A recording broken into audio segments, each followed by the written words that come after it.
राज global school में आप सभी का स्वागत है।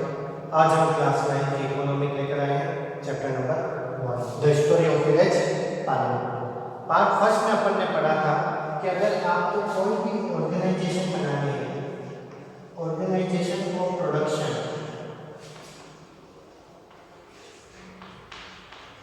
यानी आपको ऐसी कोई भी चीज सेटअप करनी है जिससे आपको क्या मिले, प्रोडक्शन मिले।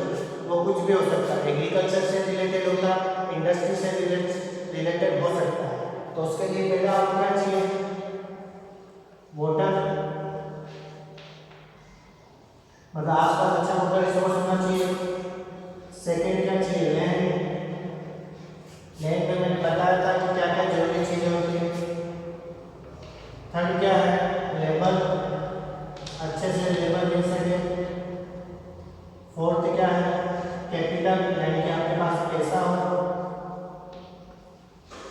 ठीक है, तो ये चार चीजें बहुत ही जरूरी है। तो ये हमने पढ़ा था फर्स्ट पार्ट में। तो उसी को हम आज एग्रीकल्चर से रिलेटेड पढ़ेंगे कि विलेज पालन में जो किसान है वो किस तरह से काम करते हैं, क्या करते हैं, किस तरह से उनका वाटर रिसोर्स है, कैसा उनका लैंड है, कैसा उनका लैंड डिस्ट्रीब्यूशन है। तो ये आज हम पढ़ेंगे विलेज पालकों से रिलेटेड किसानों के बारे में। तो आइए शुरू करते हैं पार्ट सेकंड। तो पार्ट सेकंड हमने क्या पढ़ा था, क्या पढ़ने वाले हैं, फार्मर के बारे में। कि फार्मर कहाँ के फार्मर, पालनपुर। तो मैं बता दूं आपको कि पालनपुर में 75% का लाइवलीहुड,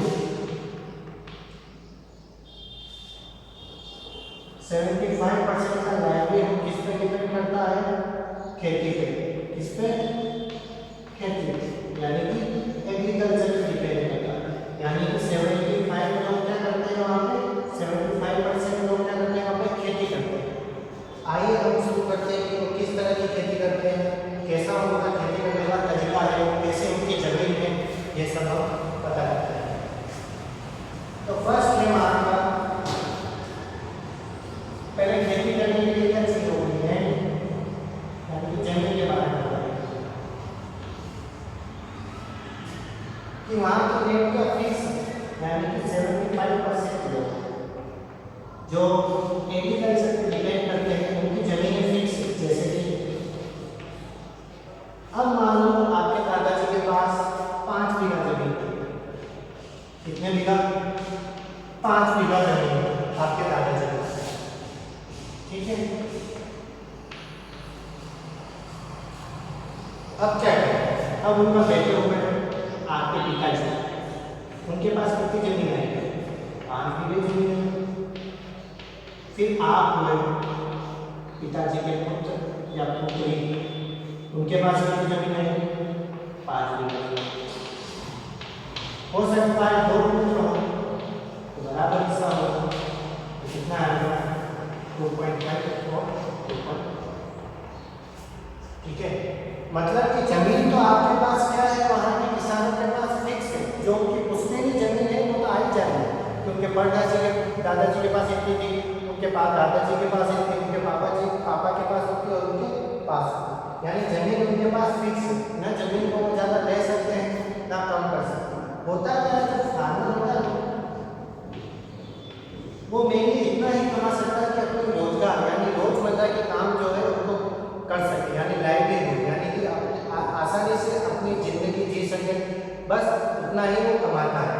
उसके कोई बड़े बड़े शौक नहीं होती कि उसके पास लैम्बोर्गिनी हो, BMW हो, ऑडी हो, बड़ा सा बंगला हो, नौकर चाकर हो, नहीं। उसके पास होता है कि 2 कमरे हो, 2 BHK उसके पास मकान हो, बस वो सुबह जाए खेती पे, शाम को आए और 2 टाइम की रोटी खा सके। ये उनकी फार्मिंग की कंडीशन। इसी के कारण क्या होता है भाई, 5 बीघा फिक्स है सबके पास, यानी कि जो उनके पास दादा परदादा के पास, पालनपुर के किसानों के पास जो खेती आती थी, मतलब जो जमीन आती थी उसके लिए, वो जमीन फिक्स है पालनपुर के पास। और मान लो अपन किसकी बात करते हैं, पालनपुर की बात करते हैं। पालनपुर के टोटल गाँव का ये टोटल गाँव है, ठीक है ना, इतना बड़ा गाँव है। ठीक है, अब इसमें अपन ये पालनपुर विलेज नाम है, अपन ने बोला ये फिक्स लैंड है उनके उस पालनपुर विलेज। तो मतलब जो उसके बाद जिंदगी में इतना हिस्सा रहेगा, जिसके पास इतना हिस्सा होगा उसके पास इतना ही रहेगा, जिसके पास इतना, जिसके पास इतना, जिसके पास इतना, मतलब जिसके पास जितनी लैंड है वो लैंड क्या रहेगी, फिक्स रहेगी। उसी लैंड पे उसको खेती करनी है, उसी लैंड पे उसको जीना है, मरना है, सब करना है उसी जमीन पे रहेगा, जमीन को लेकर। तो उसके पास क्या है, जमीन फिक्स है। अब मान लो उसके पास जमीन फिक्स होगी तो वो क्या करेगा, खेती करेगा। क्या करेगा, खेती यानी कि फार्मिंग करेगा। फार्मिंग कैसे करते हैं, क्रॉप उगाने यानी फसल,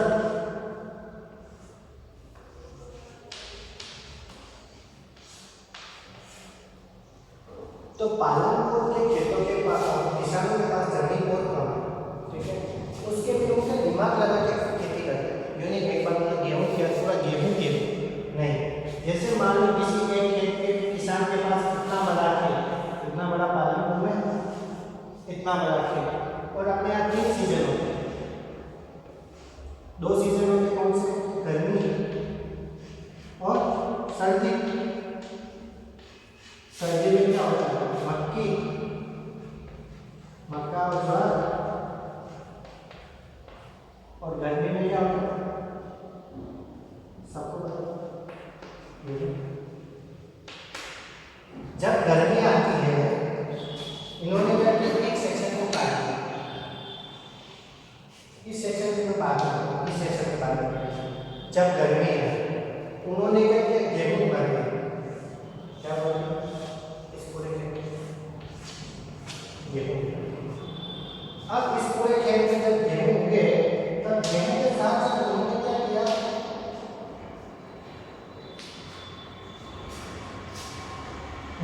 गेहूं काटे। अब जैसे गेहूं काटे और अब गेहूं क्या, जितनी उनकी जरूरत है, जैसे वो साल में 5 बोरी खाते हैं, 6 बोरी गेहूं खाते हैं, उतनी बोरी को उन्होंने रखी गर्मियों में अपने पास, और बाकी सब बोरी क्या करती, बेच दी। अब सीजन आया सर्दियों का, सर्दियों का सीजन में उन्होंने क्या किया,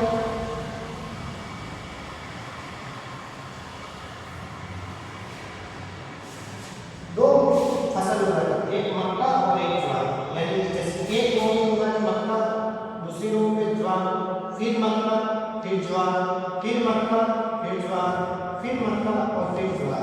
ऐसे करके उन्होंने कितनी फसल उगाई, 2 फसल। तो ये 2 फसल उगाने का प्रोसेस क्या कहलाता है, इंटरक्रॉपिंग। क्या कहलाता है, इंटरक्रॉपिंग। क्रॉपिंग का मतलब फसल उगाना और आपस में, यानी कि 2 फसल को एक साथ उगाना क्या कहलाता है, इंटरक्रॉपिंग। तो उन्होंने क्या किया, 2 फसल एक बार उगा दी। फिर वापस गर्मी का सीजन आया, वापस उन्होंने क्या किया, गेहूं तो उगाया इस बार, गेहूं के बीच में उन्होंने क्या कर दिया, यहाँ पे आलू भी साथ में उगा दिया। यानी इस बार भी पहले गर्मी में तो सिर्फ गेहूं उगा, दूसरी गर्मी में इन्होंने क्या किया, गेहूं के साथ साथ आलू भी उगा दिया। तो क्या किया, इंटरक्रॉपिंग। तो कितनी फसल होगी, एक आलू दूसरी गेहूं, एक साल में क्या होता है, एक गर्मी में एक सर्दी, एक गर्मी में हुआ है आलू और गेहूं, अगली सर्दी में हुआ है मक्का और ज्वार। तो उसके बाद एक साल में कितनी फसल होगी, 4। अब उसने क्या किया, इस खेत का जो बचा हुआ था इसमें उगा दिया, इतने सेक्शन में उसने क्या उगा दिया, शुगर केन यानी कि गन्ना। क्या उगा दिया, गन्ना, शुगर केन। अब गन्ना क्या करता है, 12 ही महीने प्रोडक्शन करता है, यानी कि आप क्या करोगे, जैसे मैंने इस साल उगाया गन्ना, ठीक है, आज तारीख हो गई 12 तारीख होगा, अगली साल की 12 तारीख तक ये क्या हो जाएंगे, बड़े हो जाएंगे। अब इसको काटो, काट के जैसे हटाओ तो ये अपना वापस उग जाएगा। एक बार उगाने के बाद दूसरी बार उगाने की जरूरत नहीं है, ये आपस में अच्छा अपने आप उगते रहते हैं। अगर एक बार आपने उगा दिया, अगले साल क्या करूँगा, काट दूंगा, इसको काट के इसका गुड़ बना के, शक्कर बना के हमें ऐसा का ऐसा गन्ना में बेच दें। तो उन्होंने क्या किया, एक साल की फसल उगाई, आलू, गेहूं, मक्का, ज्वार और गन्ना, यानी इतनी शिक्षा खेती में उन्होंने दिमाग लगा के कितनी फसल उगा दी, 5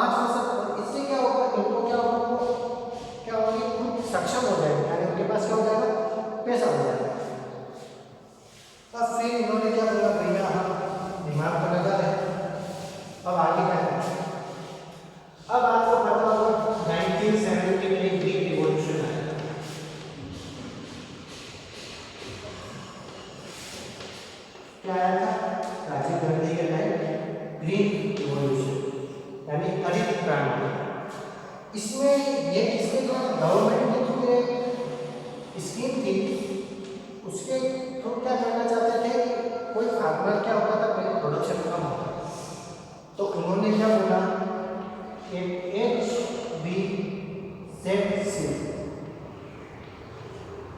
एक होता है फर्टिलाइजर। तो क्या होने लगा कि गवर्नमेंट HYC और फर्टिलाइजर बांटने लगा। HYC का मतलब आपके कम दाम में, यानी कि पहले देखो कोई भी फसल उगाने के लिए क्या जरूरत है, बीज डालने को खेती होगी। तो जो बीज डालते थे कौन सी क्वालिटी का डालते थे, HYZ सीड यदि होता बीज, HYZ क्वालिटी का हम क्या डालते थे, सीड डालते थे। वो सीड यानी वो बीज का करता था कम बीज में बहुत ज्यादा प्रोडक्शन मिलने लगा। तो क्या करने लग गया था, प्रोडक्शन बहुत हाई होने लग गया। तो किसान ने क्या किया, ये ऐसी करके बीज के वो लिया HYZ। अब क्या होता है, जब अपन खेती करते हैं तो पेड़ पौधों में लग जाता है कीड़े। पेड़ पौधों में कीड़े लग जाने से वो फसल को नुकसान पहुंचाता है। उस नुकसान को पूरा करने के लिए, यानी उस नुकसान से बचने के लिए हम क्या करते हैं, फर्टिलाइजर का यूज करते हैं, जिसके कारण तो कीड़े मकोड़े मर जाते हैं। उन कीड़ों को अब देखो, जैसे जैसे हमने HYZ सीड डाला तो बहुत ज़्यादा खेती होगी, बहुत ज़्यादा खेती तो बहुत ज़्यादा ज़्यादा, तो हमने देखा क्या फर्टिलाइजर बहुत ज़्यादा यूज में लेने लगे। फर्स्ट में फर्टिलाइजर यूज करने लगे तो क्या हुआ, अपनी फसल को नुकसान कम हुआ। मतलब कि अगर आप जहाँ कीड़े मकोड़ों को मार दोगे तो नुकसान पहुँचाने वाले जानवर कम, उससे आपका प्रोडक्शन क्या हो जाएगा, यानी कि फर्टिलाइजर यूज करने से क्या हो जाएगा। उसके बाद अपन पहले अपन करते थे पेड़ों से, अब अपने पास आ गई मॉडर्न टेक्नोलॉजी। क्या है मॉडर्न टेक्नोलॉजी। अब मॉडर्न टेक्नोलॉजी में क्या होता है, पहले अपन खेती करते थे बैलों से, पूरा दिन लग जाता। अब क्या होता है, आधे घंटे में ट्रैक्टर आया खोल के रवाना। तो उससे क्या हुआ, टाइम बचत है। टाइम की बचत होने के कारण वो टाइम अपन कहीं और भी यूज कर सकते हैं। जैसे वो 1 घंटे में एक खेत करता था, अपन 1 घंटे में कितने खेत करवा दी, अपना क्या होगा, टाइम बचत हो। इसके कारण अब क्या होगा, धीरे धीरे हार्वेस्टिंग आने, हार्वेस्टर आने, हार्वेस्टर क्या करते हैं, खुद ही काटते, खुद ही गठरी बना के, खुद ही थ्रेशर का काम करके उसमें से बीज निकालते।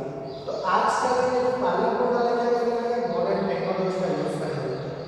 तो 1970 से जब से ग्रीन रिवॉल्यूशन आया तब से उनकी प्रोडक्शन क्या होगी, बढ़ती है। ठीक है ना। अपन में क्या हुआ, फार्मिंग करी, फार्मिंग करने के बाद क्या हुआ, अब फार्मिंग तो हमने कर ली, हमारे पास पैसा क्या है,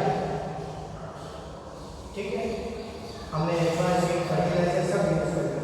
अब क्या करें, अब होता है सस्टेनेबल। थर्ड हो गया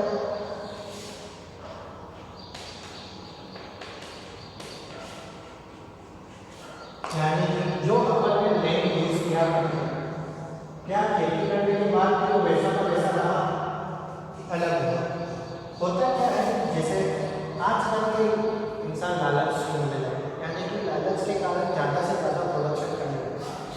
जैसे मेरे पास ठीक है, अब मेरे घर में पुराने ज़माने में हमारे यहाँ पे इस खेत में 5 बोरी गेहूँ, कितनी बोरी गेहूँ निकालता था इसमें, 5 बोरी गेहूँ।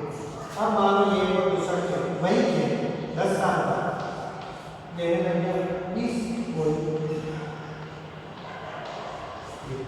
कैसे, एक तो मॉडर्न टेक्नोलॉजी की वजह से, एक फर्टिलाइजर की वजह से, और HYZ सीड के कारण। तो होता क्या है, जब अपन फर्टिलाइजर ज़्यादा यूज करने लगे, अब किसान क्या हो गया, लालची होने के कारण क्या करने लगे, ज़्यादा से ज़्यादा फर्टिलाइजर यूज करने लगे। अब ज़्यादा से ज़्यादा फर्टिलाइजर क्या होता है, कीटनाशक। कीटनाशक एक तरह से होता है जिसको इंग्लिश में फर्टिलाइजर को हिंदी में बोलते हैं कीटनाशक। ठीक है, कीटनाशक एक तरह से क्या होता है, जहर जो कीड़े मकोड़ों को मार देता है। जो अगर वो जहर अपन खाए, यानी कि आपने देखा होगा कितने लोग सुसाइड करते हैं गेहूं की गोलियां खाते हैं। जो अपन गेहूं में क्या करते हैं, गेहूं को सुरक्षित रखने के लिए अपन उसमें गोलियां डालते हैं, जिसके कारण उसके अंदर कीड़े मकोड़े नहीं लगे।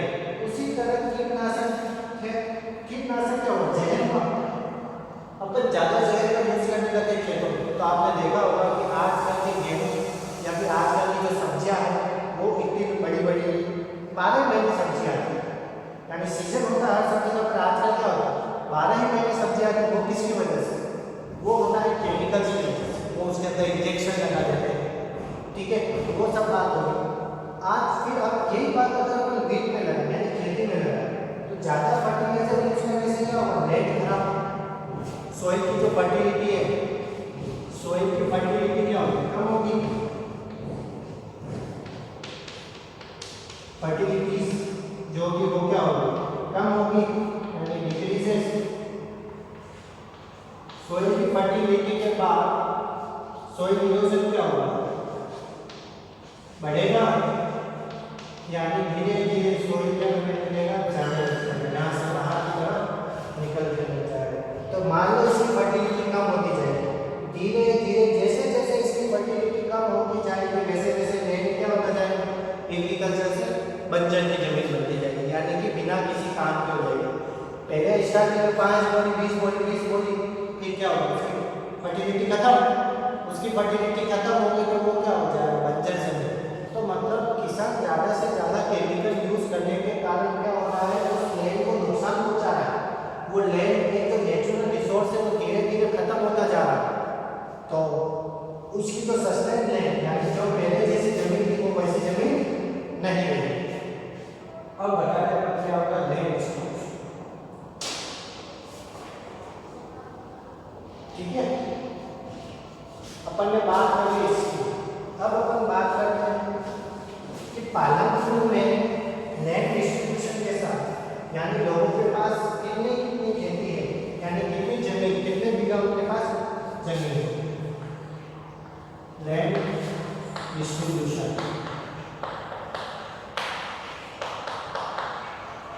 आप सब समझते जाइएगा। अगर आप समझेंगे तो इनके टेक्स्ट क्वेश्चन के साथ साथ एक्सरसाइज क्वेश्चन आराम से सॉल्व कर सकते हैं, कोई टेंशन नहीं होगी। अब लैंड डिस्ट्रीब्यूशन पालनपुर में 2 तरह के किसान, 3 तरह के किसान। मैंने पूरा मान लिया कि पालनपुर की जमीन है, ये पूरी क्या है? पालनपुर की जमीन है, ठीक है।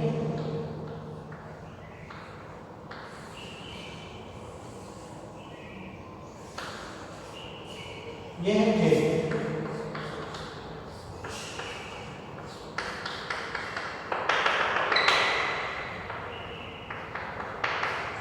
ये आपको एक खेत दिख रहा होगा, एक खेत, ये आपको दिख रहा होगा बी खेत, ये आपको दिख रहा होगा सी, ये दिख रहा होगा डी, ये ई, ये एफ। तो A B C D E F G कितने प्रकार के हो गए? 3 3 6 7 प्रकार के यहाँ पे खेत। अब देखो ये 2 खेत कौन से हैं? बड़े बड़े। ये सी और डी के साथ छोटा और ई एफ जी का है, सी और डी का मीडियम और ई एफ जी का छोटे खेत, ई एफ जी। अपन ने पुरानी फिल्मों में देखा होगा, उसमें क्या होता है कि लोन देने वाला साहूकार होता है जो किसान को जबरदस्ती बहुत बड़ी इंटरेस्ट पे लोन देता है, फिर वो लोन पूरा नहीं करते तो वो उसके घर पे जाके सब छीन लेता है, फिर हीरो आता है, हीरो बचाता है, ये सब। तो जो बड़े बड़े साहूकार, बड़े बड़े जो खेती करते हैं, यानी जिनके पास जमीन बड़ी बड़ी है, तो वो कौन से होंगे? Big farmer. जिनके पास मीडियम में होगा मिडल, और जिनके पास लोअर है वो लोअर। मतलब ये हो गए अमीर किसान, ये हो गए ठीक ठाक मीडियम वर्गीय किसान, और ये हो गए गरीब किसान। यानी उनके पास इतनी ही जमीन है कि वो अपने घर का खाना पीना कर सकते, न उसको बेच से पैसा कमा सकते हैं, न कुछ नहीं, बस क्या कर सकते हैं? अपने घर का खाना पीना कंप्लीट कर सकते हैं। और ये जो बड़े फार्मर हैं, अमीर फार्मर, वो अपने घर पे तो कर लेंगे घर का प्रोडक्शन, उसके साथ बेच बेच क्या कराएंगे? पैसा कमाएंगे। अब जब उनके पास बहुत पैसा आ जाएगा बड़े किसानों के पास अपनी खेती बेच के, तो लोगों को क्या है? लोग उनसे उधार मांगने आएंगे। क्या मांगने आएंगे? उधार। ये है गरीब किसान, लोअर ई एफ जी वाले, और ये है अमीर किसान जिसके पास क्या? पैसा, यानी कि पैसा, ठीक है। अब होता क्या है? अब गरीब है तो गरीब को पैसे की जरूरत पड़ती है, वो पैसे की जरूरत पड़ने के लिए कहाँ जाएगा? जिसके पास